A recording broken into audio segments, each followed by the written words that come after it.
Warahmatullahi wabarakatuh. Alhamdulillah. Bagaimana anak-anak kabarnya di rumah? Sehat-sehat ya? Alhamdulillah. Kita masih diberi kesehatan oleh Allah. Mudah-mudahan kita senantiasa masih tetap dilindungi, diberikan kesehatan oleh Allah Subhanahu wa Ta'ala. Setelah liburan 1 bulan, masih ditambah lagi 1 minggu. Bagaimana rasanya? Enak toh? Iya, enak. Tapi anak-anak, penambahan 1 minggu itu sebenarnya bukan liburan, tapi karena tidak menunggu perintah dari atasan, ya, karena adanya pandemi seperti ini. Tapi tidak menjadi masalah lah itu. Kita masih tetap belajar yang giat. Oleh karena itu anak-anak, sebelum kita belajar lebih jauh, ya, marilah kita berdoa terlebih dahulu agar apa yang kita inginkan untuk menuntut ilmu ini nanti benar-benar diberikan kemudahan oleh Allah Subhanahu wa Ta'ala. Berdoa mulai. Bismillahirrahmanirrahim.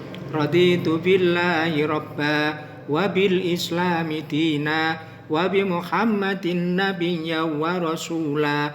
Rabbi zidni ilma warzuqni fahma waj'alni min ibadika sholihin. Amin. Alhamdulillah anak-anak, mudah-mudahan dengan doa yang kita sampaikan kepada Allah nanti mendapatkan kelancaran untuk kita belajar yang lebih baik. Anak-anak, untuk kali pertama ini saya akan memberikan pelajaran yang berkenaan dengan pelajaran akidah. Akidah kelas 8. Ya. Semester 2. Nah, akidah kelas 8 ini nanti saya ajak untuk mempelajari tentang rukun iman yang keempat. Apa anak-anak? Rukun iman yang keempat yaitu iman kepada Nabi dan Rasul. Oke anak-anak. Nah anak-anak, sebelum saya berikan pengertian tentang iman kepada Nabi dan Rasul, saya mempunyai harapan. Setelah saya berikan ini nanti, atau kamu setelah mempelajari tentang permasalahan iman kepada Nabi dan Rasul, ini diharapkan kamu mampu menjelaskan pengertian iman kepada Nabi dan Rasul Allah dengan benar. Ini yang pertama. Yang kedua, kamu mampu menyebutkan nama-nama Nabi dan Rasul dengan benar. Yang ketiga, kamu dapat menjelaskan sifat wajib para Nabi dan Rasul dengan benar. Dan yang keempat, kamu dapat menjelaskan sifat mustahilnya para Nabi dan Rasul dengan benar. Dan yang kelima, kamu dapat menjelaskan sifat jaiznya para nabi dan rasul yang benar.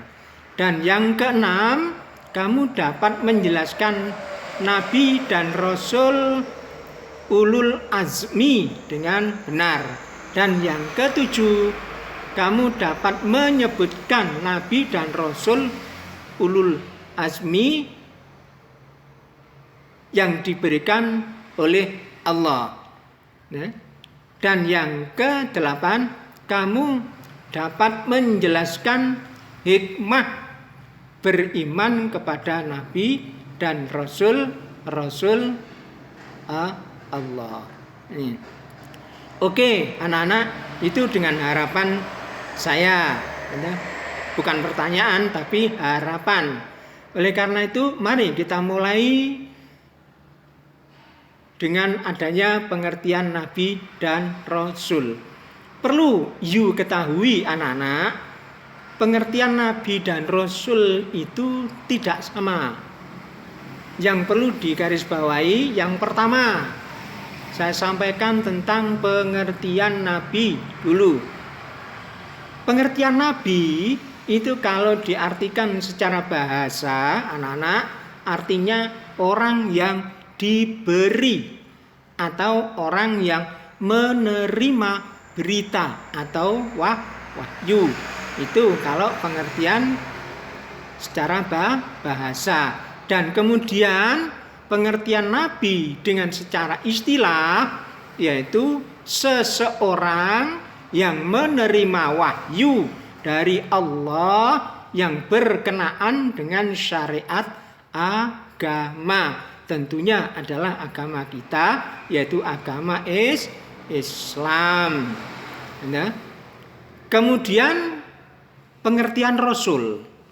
Rasul itu kalau diartikan secara bahasa anak-anak artinya adalah utusan, ya, atau orang yang dikirim untuk suatu tugas. Ini pengertian Rasul secara bahasa.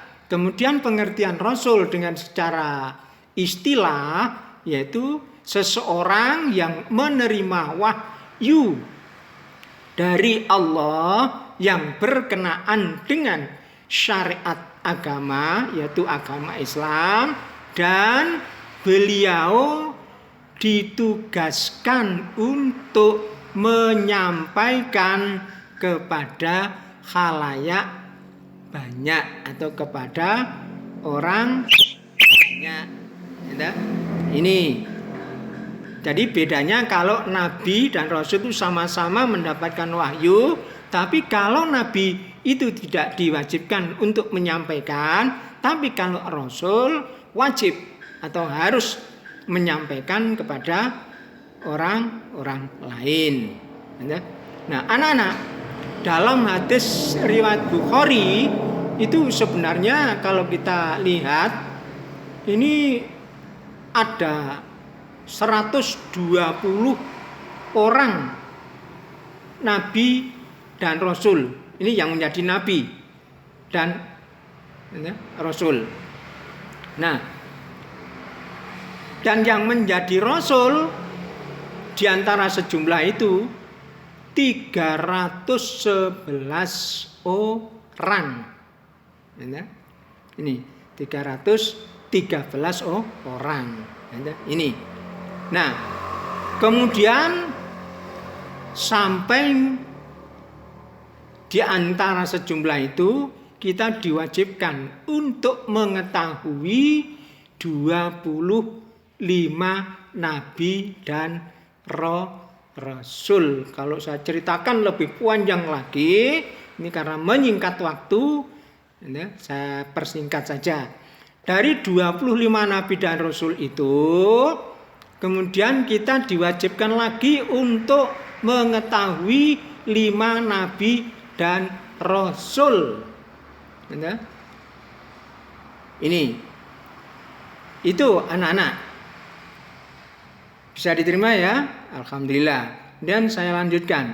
Nah, di antara para nabi dan rasul itu oleh Allah diberikan tugas. Anak-anak, sebelum saya sampaikan tugas para nabi dan rasul ini saya akan bertanya. Tolong pertanyaan saya ini nanti anggaplah ini pertanyaan yang nomor 1 yang harus you jawab nanti dan dikumpulkan. Pertanyaannya begini, kamu saya suruh mengemukakan satu saja tugas dari para rasul. Nah, oke. Agar kamu dapat menjawab itu anak-anak, perhatikan keterangan saya berikutnya, penjelasan saya berikutnya. Anak-anak, saya sampaikan tugas dari para rasul itu adalah sebagai berikut. Yang pertama, sebagai pembawa ajaran tauhid yang benar.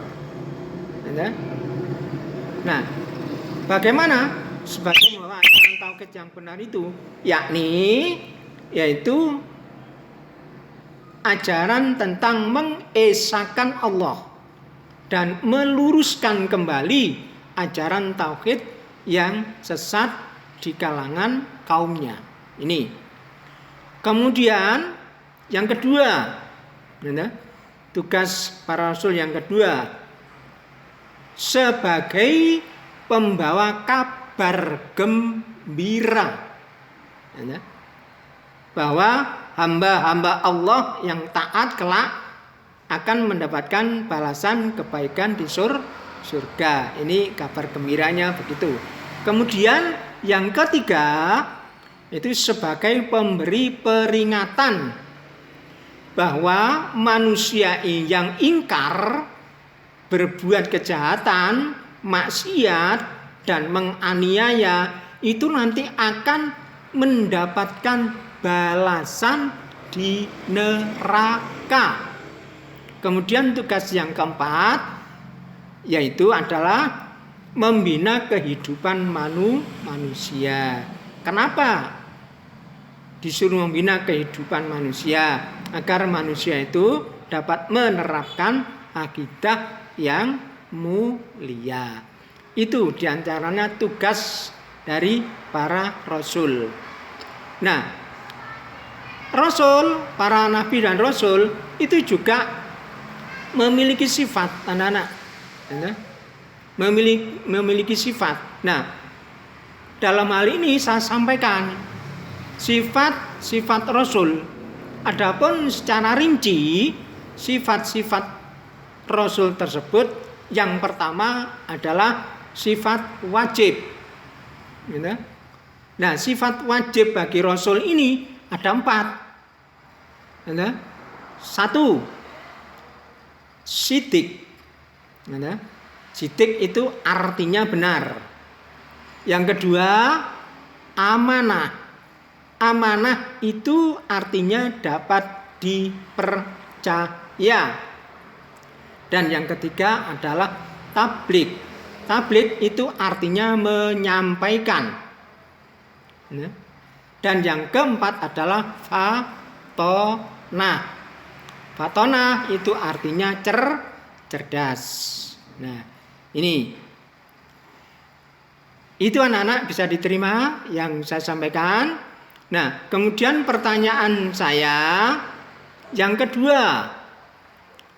Pertanyaan saya yang kedua, apa pengertian dari sifat rasul yang amanah? Apa pengertian dari sifat rasul yang amanah? Oke, itu pertanyaan saya yang kedua. Bisa diterima anak-anak? Saya lanjutkan. Untuk sifat rasul yang berikutnya, yaitu sifat yang pertama tadi wajib. Sekarang sifat yang kedua yaitu mustahil. Nah, sebelum saya sampaikan pengertian sifat mustahil ini pertanyaan saya yang ketiga. Pertanyaan saya yang nomor 3 adalah mengapa Rasul itu diberi 4 sifat mustahil oleh Allah.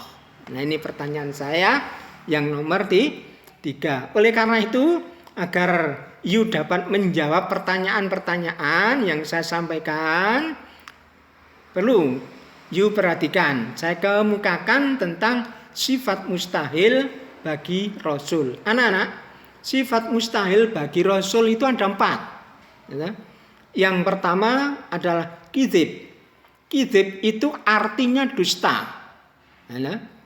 Ini dusta.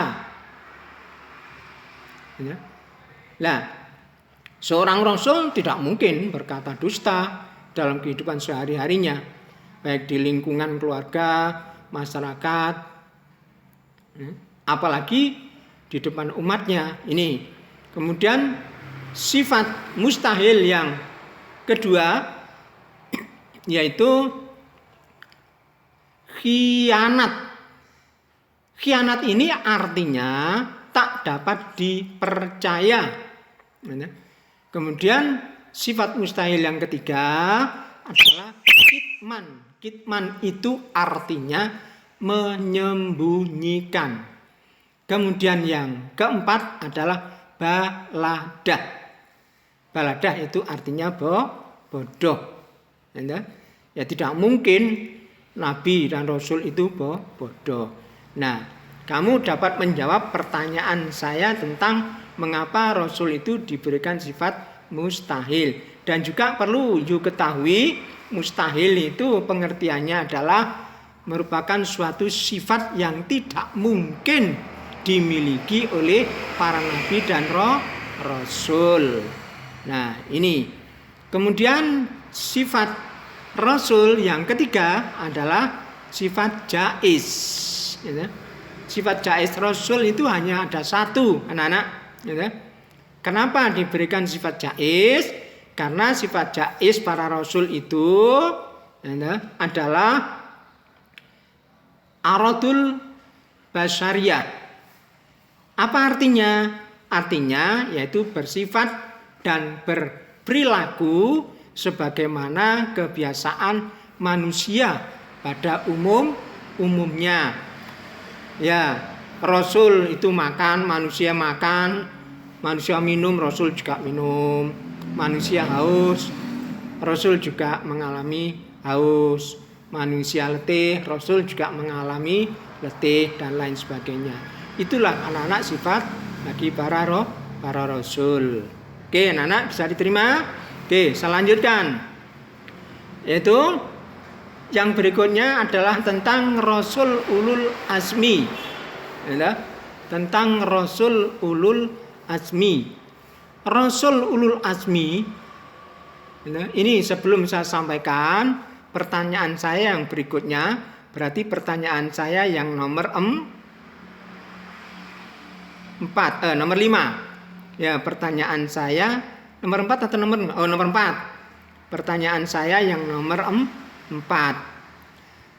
Pertanyaan saya yang nomor 4, dari 25 nabi dan rasul, ada berapa orang yang diberi gelar oleh Allah dengan sebutan ulul azmi? Nah, ini pertanyaan saya yang nomor 4 lah ya. Nah, oleh karena itu anak-anak, agar you dapat menjawab pertanyaan-pertanyaan saya tadi, oke, you perhatikan yang saya sampaikan.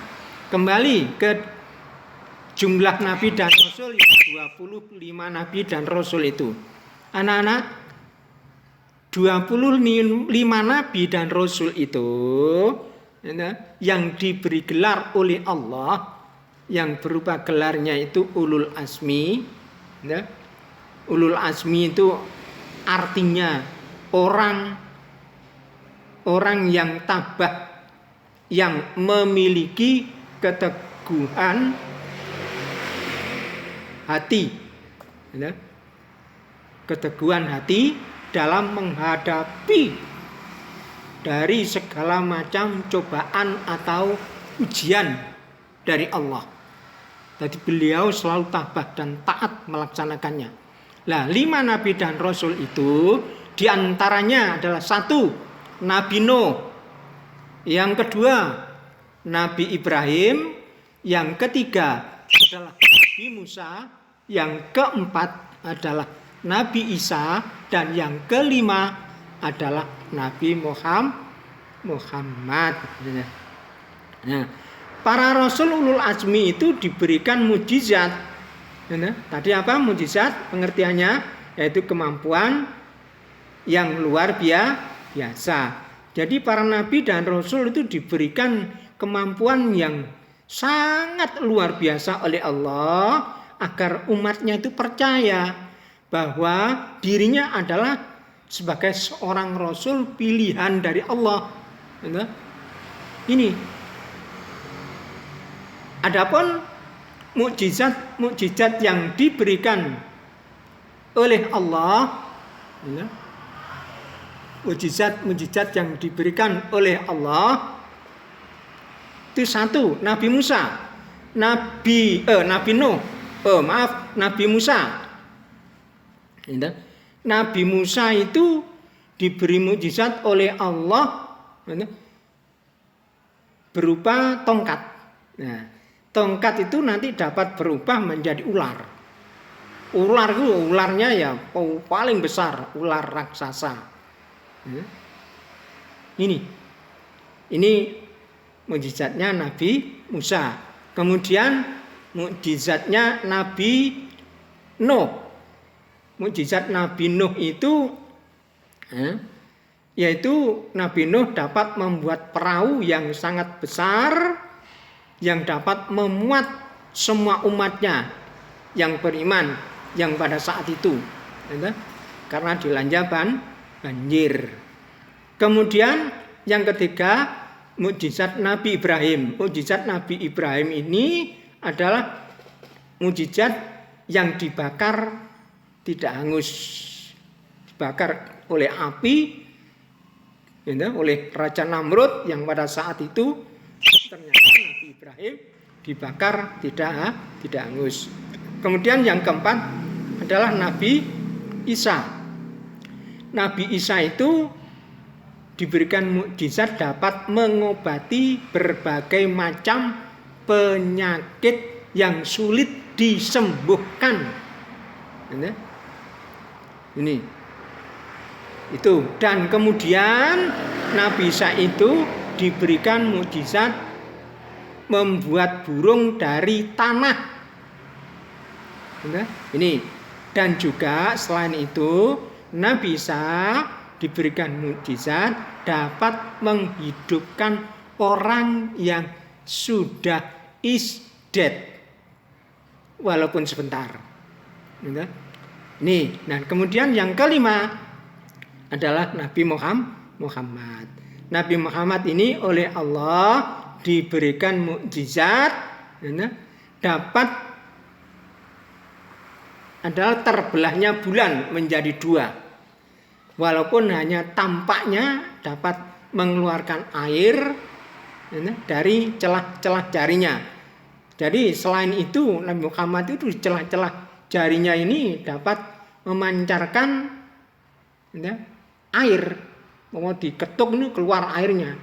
Dan juga beliau diberikan mukjizat yaitu berupa Al-Quran, yaitu sebagai kitab yang paling lengkap dan sempurna. Ini itu mukjizat yang diberikan kepada para nabi dan rasul. Kemudian yang berikutnya anak-anak akan saya sampaikan setelah pengertian dari iman kepada nabi dan rasul. Yang terakhir adalah mengenai hikmah beriman kepada rasul Allah. Sebelum saya sampaikan untuk macam-macam hikmah ini, yang menjadi pertanyaan saya yang kelima, yaitu pertanyaan saya yang kelima lah ya, diingat-ingat, mengapa para nabi dan rasul itu oleh Allah diberi gelar ulul azmi? Nah, mengapa? Ini pertanyaan saya yang kelima. Oke, kemudian berikutnya saya sampaikan hikmah beriman kepada rasul. Hikmah beriman kepada rasul yang pertama adalah meneladani sifat-sifat mulia para nabi dan rasul. Apa sifat mulianya nabi dan rasul? Yang kedua, umat terdahulu mengalami kehancuran dan mendapat azab dari Allah karena mereka ingkar, sombong, dan menyekutukan Allah. Nah, hal ini menjadi pelajaran bagi kita untuk senantiasa menjaga keimanan dan perilaku kita agar sesuai dengan ajaran-ajaran yang diberikan oleh Allah. Kemudian yang ketiga, hikmahnya selalu meningkatkan keimanan dan ketakwaan kepada Allah Subhanahu wa taala agar negeri kita ini mendapatkan kemakmuran dan keberkahan. Kemudian yang keempat adalah kita selalu patuh dan taat dalam melaksanakan semua yang diperintahkan oleh Allah dan dapat menjauhi dari apa yang menjadi larangannya. Demikian anak-anak apa yang saya sampaikan tentang pengertian iman kepada Nabi dan Rasul. Mudah-mudahan ada manfaatnya. Sekian saja. Assalamualaikum warahmatullahi wabarakatuh.